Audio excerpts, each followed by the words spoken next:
Muy buenos días, es un placer que estén con nosotros. Vamos a comenzar con la mesa 5, Cultura Digital y Medios Sociales. Estamos en esta mesa muy gratos de presentar a la doctora María Belén Fernández Fuentes, al maestro Fernando Valenzuela, quien nos hablará de St. John's Quashing Digital, y la doctora Paola Ricaurte Quijano, Cultura Digital en la Sociedad Red. Le damos la cordial bienvenida. Gracias. Por favor, Belén, adelante. Muchas gracias. No sé si se oye, ¿no? ¿No? ¿Aquí? Ahí mejor. Muchísimas gracias, en primer lugar, por la invitación y además muchas felicidades porque me están contando que yo no he podido venir antes de hoy, pero me han contado que esto está teniendo un muy buen nivel y ya lo estoy observando desde esta mañana. Por tanto, pues sí, muchas gracias por la invitación y desde luego muchas felicidades. Mi tema, ahora sí, es casi una llamada de socorro, por si alguien se quiere unir a trabajar una ontología. No he traído presentación precisamente porque quería subrayar de alguna manera que la primera parte de una ontología, y el ponente anterior ha hablado de esta planeación de los metadatos, que la primera parte de una ontología precisamente es esa, la planeación, es decir, uno no se sienta, agarra la computadora y genera una ontología de la nada, sin antes haber planeado. También me ha dado gusto escuchar la ponencia anterior y ver que también en el día de ayer creo que me han dicho que también se habló de ontologías, porque cuando empecé a preparar el tema, a mí siempre me queda la duda de si este tipo de herramientas o este tipo de procesos no se pasarán de moda de pronto y tendremos que volver al plumón. Entonces, y ver que se sigue hablando de ontologías, pese a que yo la primera vez que oí hablar de ontologías fue hace muchos años, muchos, como 10 años, 10, 11, no, 10, 9, bueno, me parece que bueno, pues que da una cierta solidez al tema. Ayer, revisando mis notas también para esta comunicación, que pues voy a intentar que sea muy concreta, veía también pues que el principio de las ontologías en Internet era una promesa de cambiar toda la web y hacerla mucho más semántica de lo que ya viene siendo. Y pensaba, bueno, no se ha logrado y realmente los apuntes que leía o los apuntes que yo estaba viendo, confirmaban que además iba a ser muy difícil de lograr esa integración de toda la web, pues porque cada vez crece más y cada vez pues hay más personas implicadas, más cerebros humanos y no humanos implicados, y entonces, bueno, pues esto dificulta bastante las cuestiones.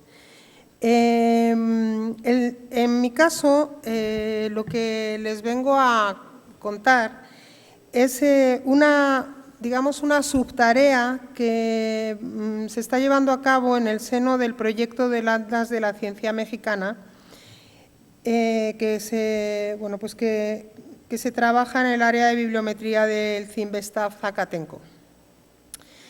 Este proyecto comienza con un interés en desarrollar indicadores históricos de la información científica, ya que se entiende que esto constituye una base importante para entender cómo ha procedido la ciencia y cómo ha crecido la ciencia y la tecnología, en concreto en México. En este proyecto lo que pretende es identificar y organizar esos conocimientos científicos que se han producido en México desde el principio de los mismos hasta pues, avanzado el siglo XX.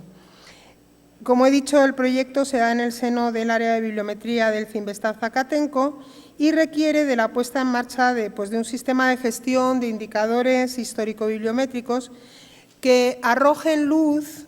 Ya se ha empezado a generar este sistema de gestión. De hecho, creo que está a punto, si no se ha leído ya o si no se ha defendido ya, a punto de defenderse una tesis de licenciatura de Ingeniería Informática en el Poli.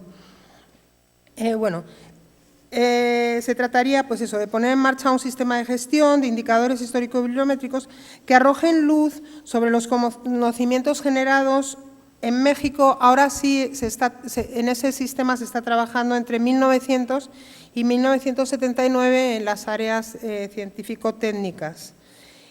Uno de los objetivos del proyecto grande, es decir, del proyecto madre o del proyecto principal, le podríamos llamar, porque ya digo que esta parte de las ontologías es un proyecto muy chiquito que queremos llevar a cabo, es la identificación, normalización y organización de estos conocimientos para poder estudiar el impacto que han tenido en el desarrollo científico, como he dicho antes, mexicano. No voy a explicar toda la historia del proyecto, pero sí, efectivamente, que actualmente se está trabajando en una base de datos que recopila las características y los campos a los que hay que atender para poder localizar en esos documentos, en esos distintos documentos, las áreas de interés y su evolución histórica.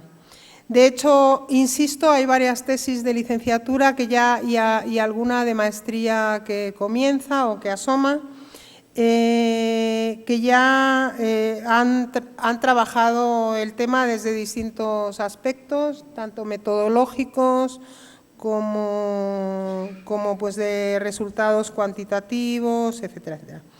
El proyecto, una vez que se empezó a gestar la base de datos, empezaba como a necesitar, de alguna forma, un sistema informático propio que permitiera a los investigadores realizar las búsquedas y contar con un sustento en el que apoyarse para basar y poder representar sus resultados de investigación. Es decir, ya existían trabajos al respecto que ya habían demostrado que les faltaba esa base de datos sólida que permitiera hacer sus búsquedas y que permitiera tener algún resultado de investigación. Volvemos otra vez a lo de siempre, yo no soy tecnóloga, ni quiero, yo soy documentalista y lo que me interesa es eso. Por tanto, me apoyo mucho en la parte tecnológica, en estos técnicos que son quienes me van a ayudar a levantar esa herramienta. Claro, ellos no pueden trabajar si yo no les explico exactamente qué es lo que quiero conseguir. Entonces, yo puedo tener un premio internacional de informática, pero si yo no le explico como documentalista mi punto de vista del documento y qué es lo que quiero conseguir con su trabajo, nunca voy a tener un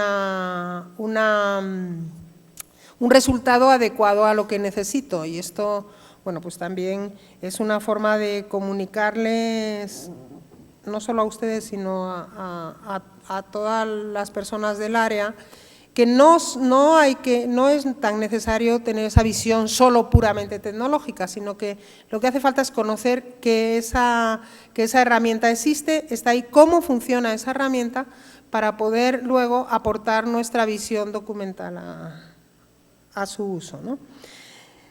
Bien, nosotros tuvimos la suerte de, al estar en el Poli, tener un grupo de informáticos que apoyaban y que además estaban interesados porque estaban realizando unos sus tesis de licenciatura y otros tesis de maestría, y ellos empezaron a trabajar esta base de datos que servía para los investigadores. Una vez establecida esa base de datos relacional que se diseñó a ese efecto y que todavía está siendo evaluada, nos dimos cuenta de que era importante que esos datos recopilados en esa base de datos o en ese sistema pudieran ser descritos en mayor profundidad. Y entonces empezamos a plantear cómo se pueden describir en mayor profundidad los datos que nos aporta una base de datos. Pensamos, la mejor manera de describir los datos de una base de datos puede ser una ontología. Sobre todo cuando empezaba a buscarse la evolución de cómo había sido la evolución de la comunicación científica y técnica a lo largo de la historia. Entonces era casi una ontología sobre el análisis del discurso científico o de la comunicación científica, de las formas de comunicación científica. Dado que además en los últimos tiempos esta comunicación científica ha cambiado bastante. Claro, la generación de esta ontología nos iba a facilitar el impacto en el trabajo de los tesistas o de los otros investigadores, ya que iba a poder, según nosotros, lo que va a conseguir la ontología es poder marcar las características semánticas que tiene cada parte de un formato científico y cómo eso ha evolucionado, es decir, qué era un abstract y cómo ha evolucionado hacia un abstract actual o hacia un resumen actual, cómo eran en un principio las citas y cómo han ido evolucionando hacia la actualidad, la forma de citar, o pues pongo por caso las propias tesis doctorales, cómo ha evolucionado una tesis doctoral. Una tesis doctoral hace unos años tenía un formato, digamos, mucho más amplio, era mucho más de observación, etcétera, etcétera, y ahora lo que se exige y la tendencia… ¡Ay, 2 minutos! La tendencia que se tiene es a que sea mucho más concreta, ¿no? Más experimental, digamos. Un ejemplo rápido para que… Bueno, la metodología que utilizamos fue primero definir las clases, que todavía estamos en ello, porque lo primero había que definir el dominio, y ahí definir las clases. Una vez que definíamos las clases, estamos en la ordenación taxonómica de esas clases, viendo cuáles son también las subclases y las propiedades de cada clase, y por último, lo que queremos hacer es cumplimentar los valores de esas propiedades en cada una de las instancias reales, es decir, yo tengo este documento real y aquí es donde yo voy a implementar cada una de esas instancias. Rápidamente termino. Para que se hagan una idea, termino con un ejemplo. Imaginemos que el dominio sean publicaciones formales y publicaciones informales. Dentro de las formales tendríamos una clase que podrían ser tesis, una subclase que podrían ser tesis doctorales, tesis de licenciatura, tesis doctorales, tesis de maestría, tesis de licenciatura, para tener así un orden. Dentro de las subclases, pues diríamos que la tesis… dentro de las características, digamos que la tesis tiene que contar con una introducción. Bueno, veríamos también que hay tipos de tesis experimentales o tesis no experimentales, cuantitativas o cualitativas, en esas estamos, ¿no? Y dentro de esas características o de las propiedades de las tesis, veríamos que una tesis cuenta con una parte introductoria, que si es una tesis cuantitativa tendrá hipótesis, si no es cuantitativa tendrá punto de partida, habrá un cuerpo de trabajo, ya termino, que sería el capitulado, eso es lo que iríamos. Tendríamos las referencias bibliográficas, las fuentes, esas son propiedades de una tesis doctoral, por ejemplo. Tendrían notas y aparato crítico, que yo también tendría que analizar detenidamente para ver cuáles son las características de esas notas y de ese aparato crítico, autores e instituciones que intervienen y, por último, tendríamos el documento concreto, que sería pues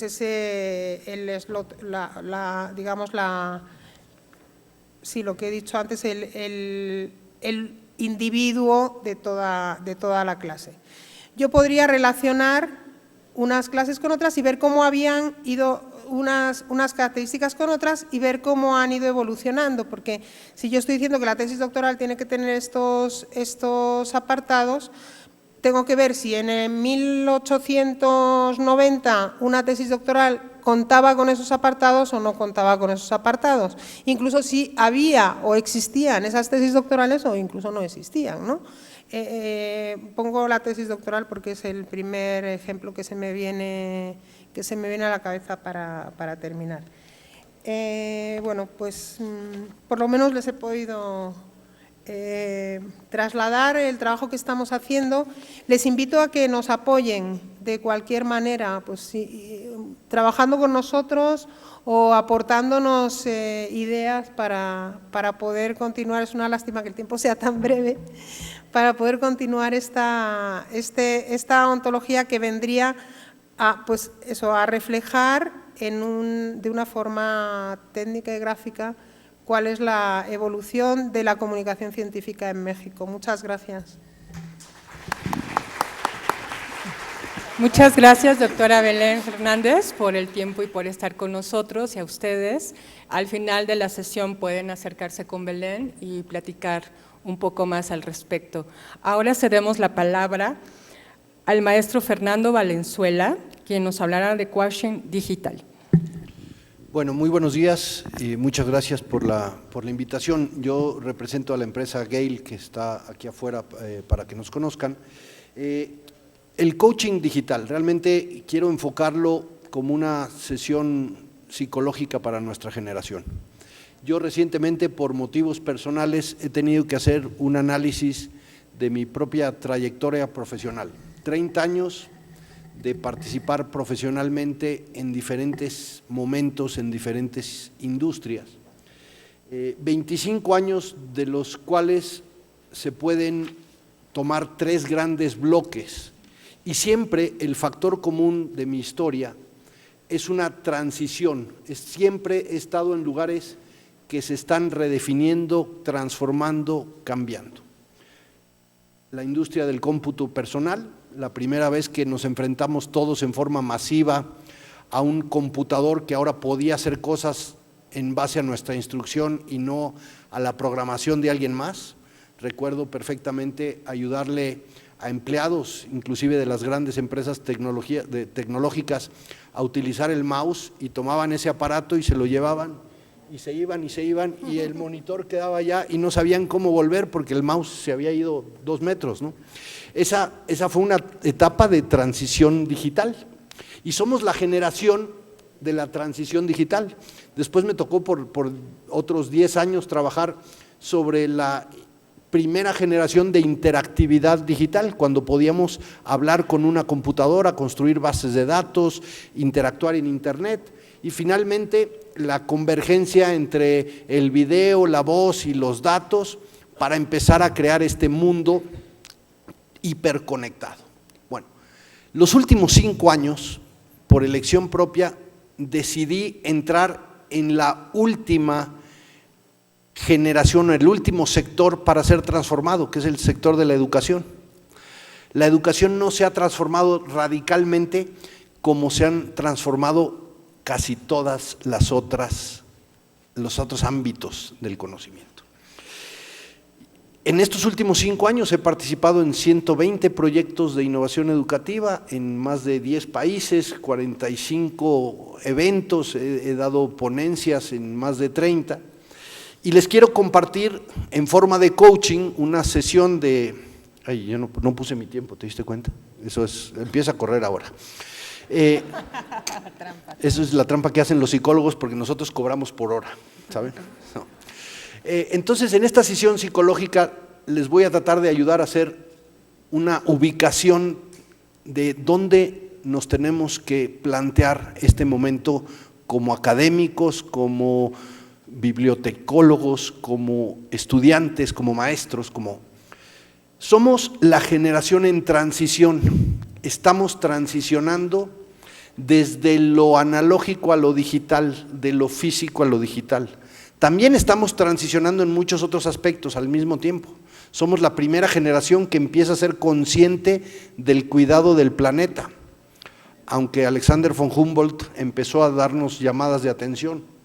Somos la primera generación que empieza a cuestionarse la apertura de la sexualidad, así como nosotros vemos en la historia los primeros que se cuestionaban el voto de la mujer o la esclavitud, nosotros nos estamos cuestionando otras cosas, estamos en esa transición. Somos la primera generación que se está cuestionando la inequidad, por qué unos sí y otros no. Y la tecnología nos empieza a ser el ecualizador.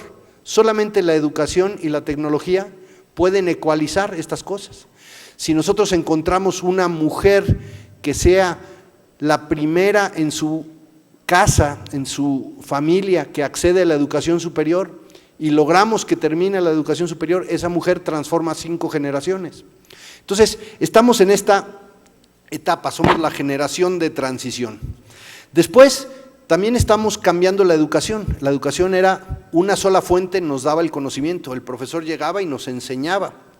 Resulta que teníamos una sola versión de la verdad. Es como si hoy los niños los pudiéramos sentar en la televisión, que sea la única pantalla que ven durante 45 minutos, y todos le están poniendo atención al mismo canal. Eso en mi casa no pasa, no sé si les pase a ustedes. Pongan a sus hijos 45 minutos a ver una sola pantalla, todos juntos. No existe. Ese es el momento que estamos viviendo. Entonces teníamos una versión de la verdad entregada de un profesor a un alumno, teníamos una sola disciplina, entonces teníamos que aprender y profundizar en una sola disciplina, la conexión multidisciplinaria no existía. Con lo cual, pues hacer búsquedas, encontrar el dato y encontrar la versión de la verdad era muy fácil. Hoy no, hoy la nueva búsqueda es el browsing. O sea, tenemos que pasear para poder encontrar una versión de la verdad para la cual hay tantas versiones como individuos. Eso requiere un poco de ayuda psicológica. También nos estamos enfrentando a la generación del sharing, la generación que le importa mucho más compartir con otros que vivir lo que están viviendo. No sé si les ha tocado a alguien que le están, no sé, le están dando un beso y en lugar de concentrarse en la emoción del beso, se saca un selfie, ¿no? Para poder compartir eso. Eso es la generación del sharing. Y cada una de estas cosas está generando datos, está generando conocimiento. Y ustedes me dirían, ¿es conocimiento irrelevante? ¿O es conocimiento científico? ¿O es conocimiento social? Todo esto son datos que vamos a necesitar procesar. Entonces nos enfrentamos al grandísimo desafío de enganchar a los estudiantes, de entender a los estudiantes no solo en los 45 minutos que les damos clase, entenderlos en su mundo físico y en el internet, porque yo en Facebook soy Superman, ¿no? Todos tenemos por lo menos 2 personalidades, la real, la física y la virtual. ¿Quiénes somos en las redes sociales? ¿Cómo entendemos eso? ¿Quiénes son esos estudiantes? ¿Cómo los llevamos al futuro en esta generación de transición? Y además resulta que hoy cada reto es una empresa en potencia. Escuchando al ponente anterior que decía, este es un grito de ayuda, este es otro grito de ayuda, tenemos desafíos enormes, pues resulta que hoy hay grandes movimientos, por ejemplo el movimiento Eduprenur, los emprendedores de la educación, que no son otra cosa más que estudiantes frustrados, que ya tienen 10 o 12 años de experiencia estando sentados en el aula y quieren hacer algo distinto, maestros frustrados que quieren resolver algún problema, padres de familia que quieren resolver un problema, y que esto es un sector nuevo. Antes no había innovación en la educación, no había tecnología en la educación, no había capital en la educación, no era tan atractivo decir yo voy a generar un negocio de la educación. Hoy lo empieza a hacer. Yo soy juez desde hace 4 años del concurso global de Edupreneurs en el mundo, y quienes ganan son los que trabajan en África, trabajan en Latinoamérica. La innovación educativa viene de los grandes rezagos, de los grandes problemas. Entonces, cada reto puede ser una empresa, cada individuo es una plataforma, es un e-commerce, cada individuo puede comprar y vender, puede enseñar, puede desarrollar conocimiento. Entonces, estamos en un planteamiento donde la educación antes era como el árbol de la vida. Todos nos desarrollábamos en un orden. Pasábamos del grado 1 al grado 2, del examen 1 al examen 2, al trimestre 1, semestre 2, todos íbamos en un orden, era un árbol perfecto, a todos nos medían con el mismo examen, al mismo tiempo, las mismas preguntas en la misma clase y teníamos una calificación estándar.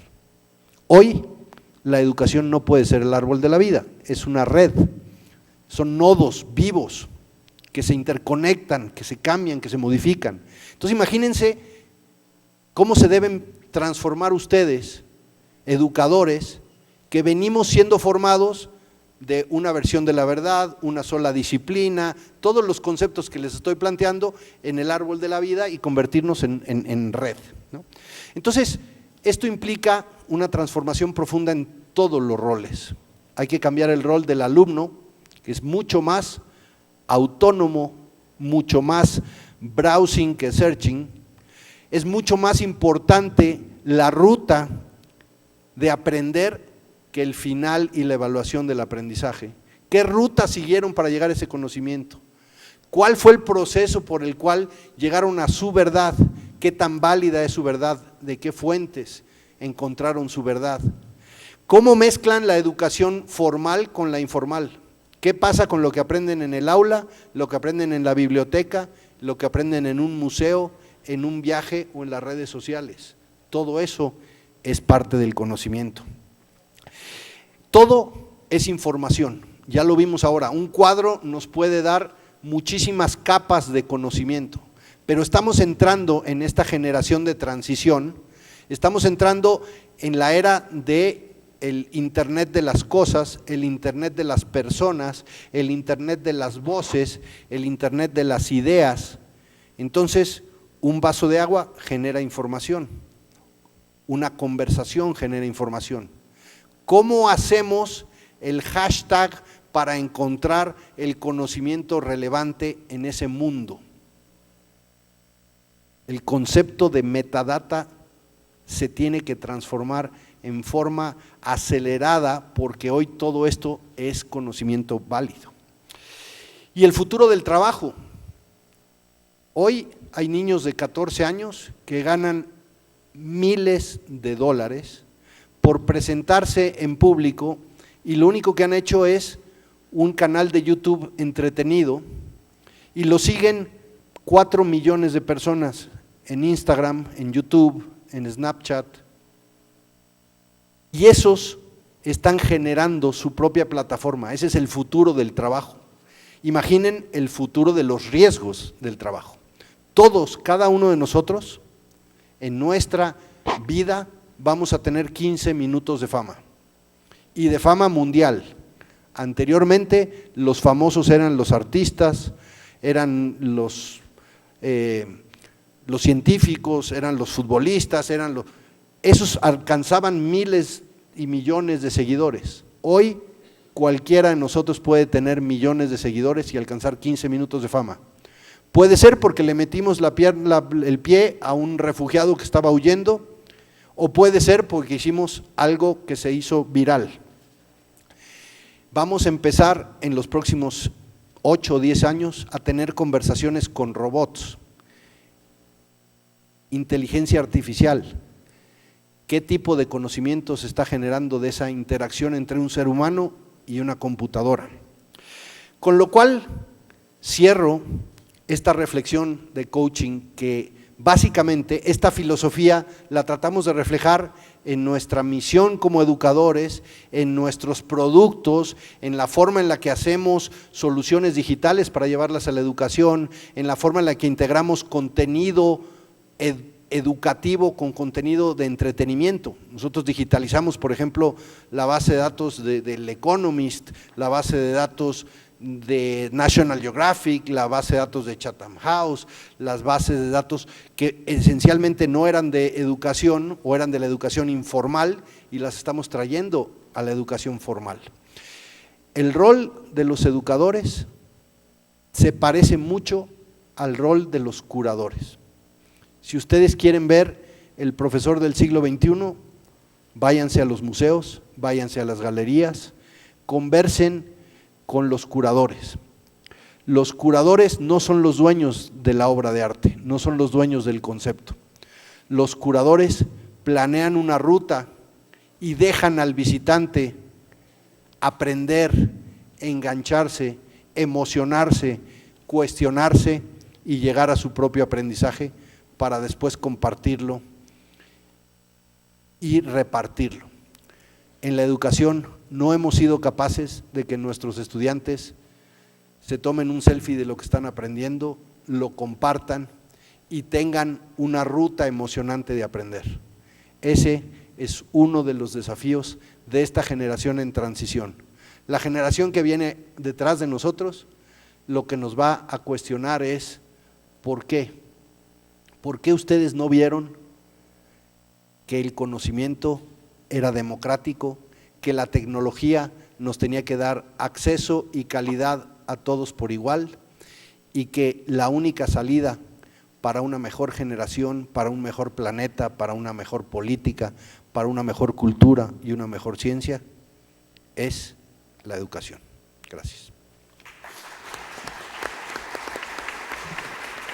Agradecemos la intervención del maestro Fernando Valenzuela. Ahora le doy la palabra a la doctora Paola Ricaurte Quijano, por favor.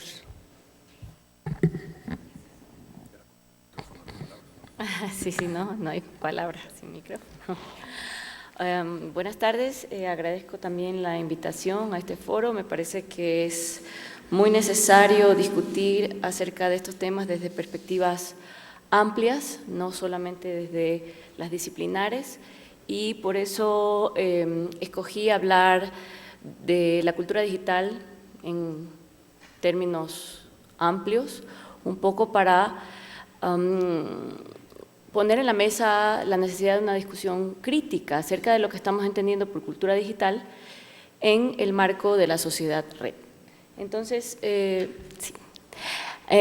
Como punto de partida, decir que entendemos por cultura digital al conjunto de procesos culturales derivados de un emergente contexto sociotécnico en el que las tecnologías digitales son centrales. Es decir, todos somos testigos de cómo el desarrollo de las infraestructuras tecnológicas ha transformado desde las prácticas más privadas hasta las más públicas. En la siguiente diapositiva vemos que parte de la cultura digital es la implicación de que asociadas a estas transformaciones sociotécnicas vienen un conjunto de valores y de prácticas que afectan a los sujetos que viven en la sociedad conectada. Entonces, quisiera recalcar que en este ámbito de entender la cultura digital como este efecto en nuestras prácticas cotidianas, culturales, sociales, políticas, cognitivas, afectivas, tenemos que también destacar la dimensión material de la cultura digital. Muchas veces, a pesar de que estamos tan inmersos en lo que es el consumo o la apropiación de dispositivos tecnológicos, un dato, por ejemplo, de un reciente estudio dice que el 43% de los mexicanos no sale de su casa sin su teléfono celular y que habla de una estrecha dependencia de los dispositivos.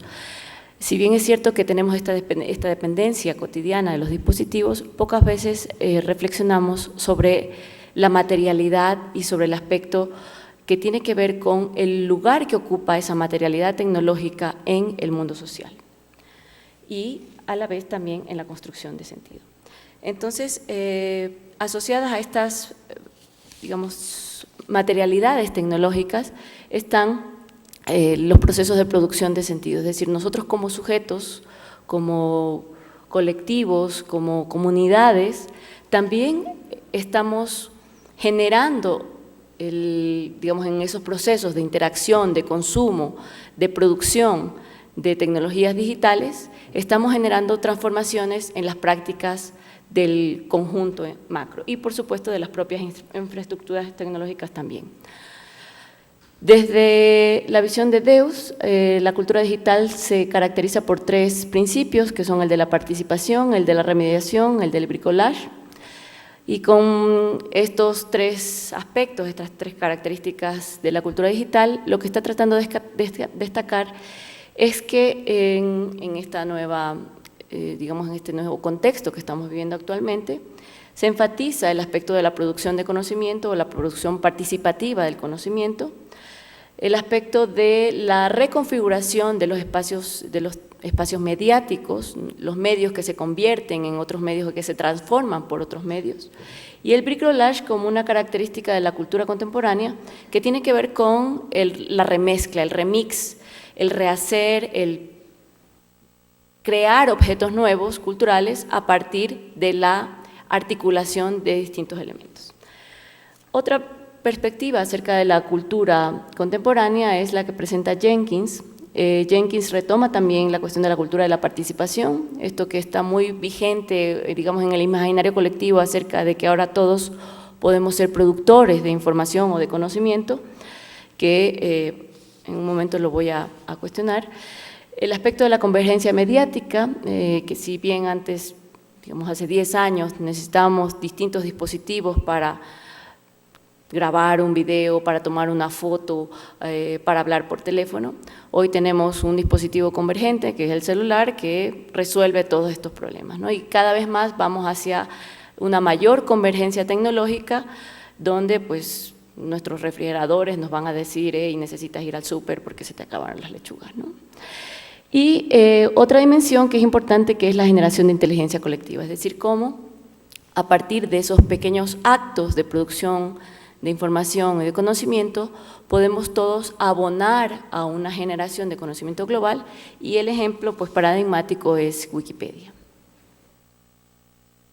Entonces, cuando hablamos de cómo este impacto de las transformaciones sociotécnicas están afectándonos a nosotros como sociedad, hablamos de que lo digital implica un cambio de cultura. Ese cambio de cultura que se puede reflejar, por ejemplo, en algo que mencionaba también, ¿no? De cómo antes pues, se hacía más énfasis en la memorización y hoy pues tenemos solamente que googlear, ¿no? Buscar en Google ciertos datos. Y eso tiene implicaciones profundas en todas las instituciones, es decir, no solamente las educativas, sino las familiares, las gubernamentales, las instituciones de gobierno, las instituciones que tienen que ver en general con la producción de conocimiento y, digamos, detona otros procesos que tienen que ver con este cambio también de relaciones entre los sujetos.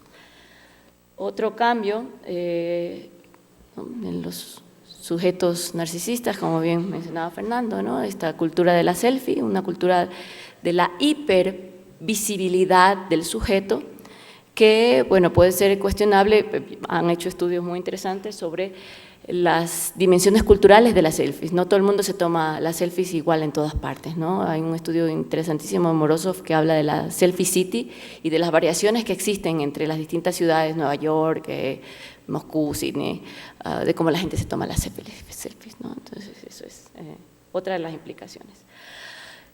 Obviamente también afecta a todos los procesos relacionales, ¿no? Vivir el amor en tiempos de WhatsApp, ¿qué implica, no? El double check, el tienes que hacerme caso, el pélame inmediatamente, te estoy demandando atención, ¿no? Y, bueno, obviamente también todos los procesos de interacción que vienen asociados con el WhatsApp.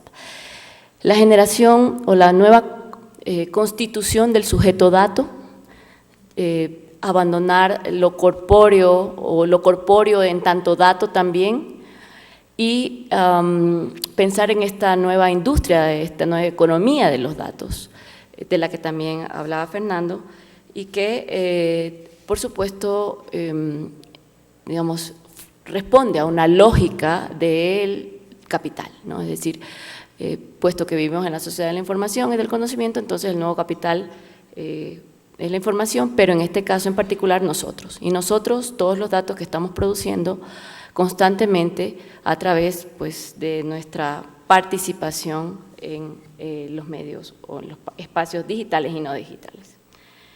Y bueno, los datos, los grandes datos, pero también los metadatos, ¿no?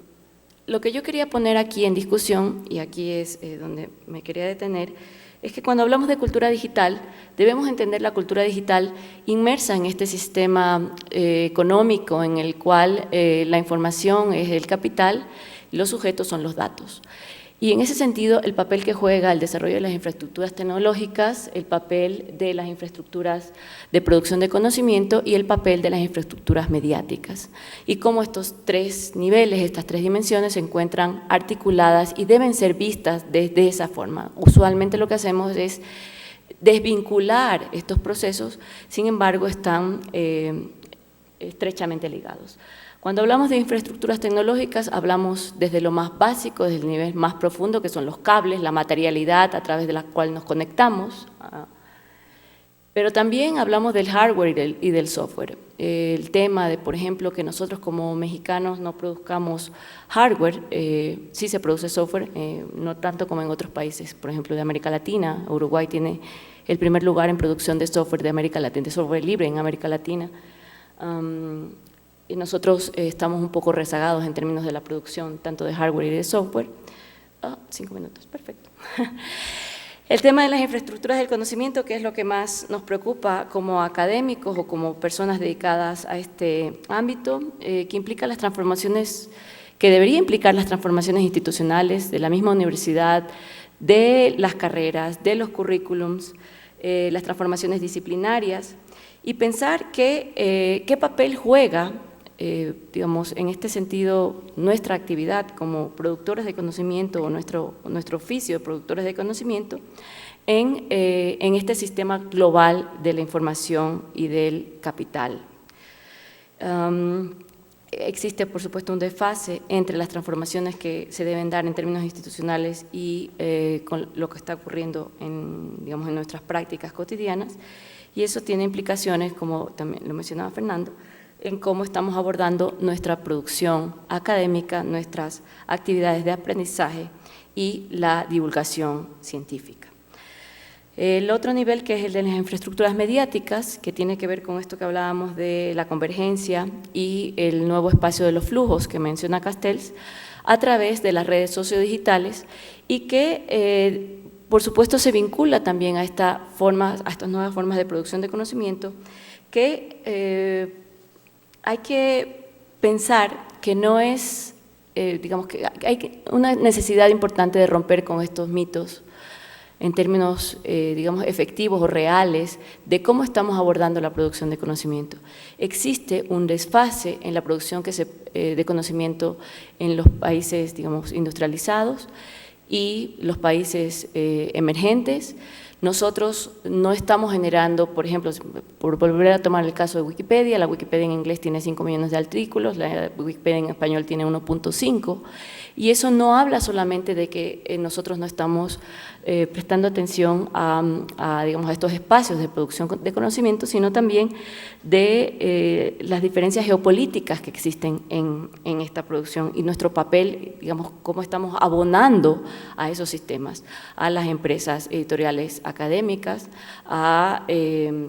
digamos, a los sistemas legitimadores de la producción de conocimiento en el mundo actual.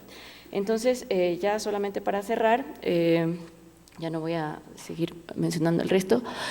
Si la información es poder, deberíamos entender que la información está siendo disputada, la producción de la información, la divulgación de la información está siendo disputada en el escenario global, que hay muchos intereses que hay que tener presentes en nuestra práctica académica, y quería meter algo de los metadatos, pensar en esta producción de la información no solamente como contenidos, y pensar que nosotros, en tanto sujetos datos, estamos también generando información que abona al mismo sistema o a la misma sociedad, digamos, vigilante o del capitalismo cognitivo.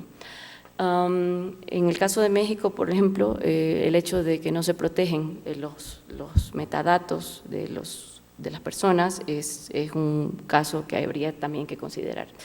Entonces, ya solamente para cerrar, hablar de la cultura digital como una cultura digital que debe ser pensada en todos los niveles, desde lo más material hasta lo más simbólico, pensar que eso tiene implicaciones para nosotros como sujetos de derechos, como ciudadanos, y que eso también tiene implicaciones para todas las instituciones productoras de conocimiento, para toda la configuración de la producción mediática en los medios, los nuevos medios, los medios convergentes, los medios digitales, y cómo debemos tener como una pregunta básica de nuestra actividad o de nuestra práctica: ¿a quién sirve la producción de conocimiento? La producción de conocimiento que estamos generando como sujetos y como instituciones, y a qué, en este sentido también, a qué intereses sirve.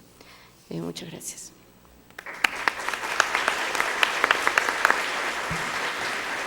Agradecemos la participación de nuestros ponentes y su asistencia a esta mesa ha sido muy grata.